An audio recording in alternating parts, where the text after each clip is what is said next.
Okay, now that you have kind of been introduced to all this argumentative vocabulary, let's look at a really quick extended example here.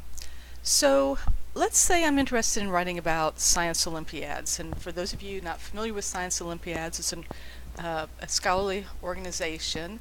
Um, Most schools start at middle school, but some places offer it in elementary school as well, and then through high school, where students get together and compete at regional, state, and local competition, regional, state, and national, competitions.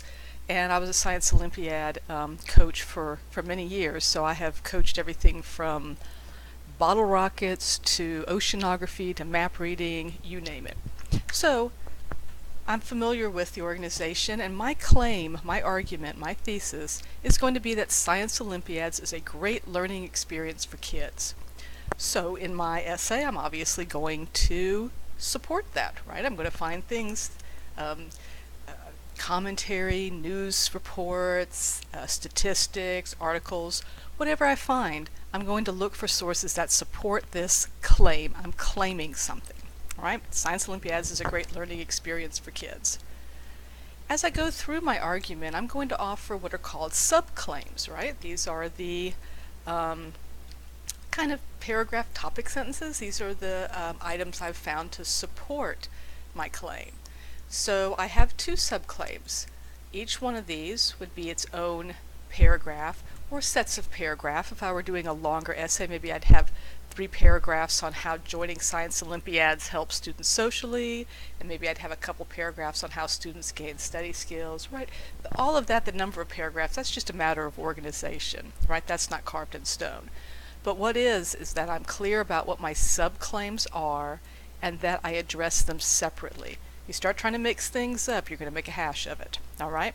So my claim, great learning experience. I found 2 reasons why I think Science Olympiads would make a great learning experience. But then some yahoo's going to come along and say, you know what, I have a counterclaim. Okay, what do? Well, I have to address it, particularly if it's a strong counterclaim. I don't want to be accused of, ignoring good evidence, right? So obviously we're going to spend much more time talking about all these things later, and we'll spend time coming up with counterclaims. But just for this essay, just think a little bit about what people might say, either opposing or an alternate view. And again, we'll spend time on those later. So here's a counterclaim. Someone might say, and maybe this is something I read or heard, on the other hand, participation in Science Olympics can be time consuming. All right? I'm saying it's a good thing because it helps students socially and it helps their study skills, but someone may point out that, well, that might be true, but it's really time consuming. All right, that's a counterclaim.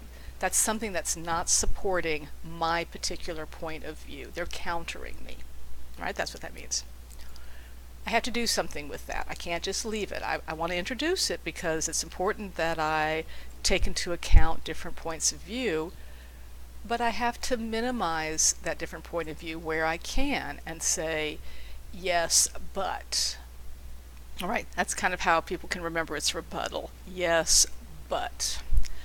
It is true that Science Olympiads is time consuming. However, I'm acknowledging here that, yep, you're making a good point. It is time consuming.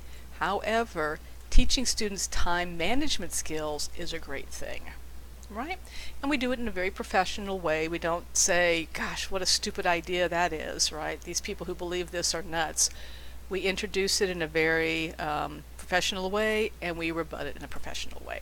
So this is one example that you can add to your collection to look at as you're trying to craft your own claims, subclaims, counterclaims, and rebuttal.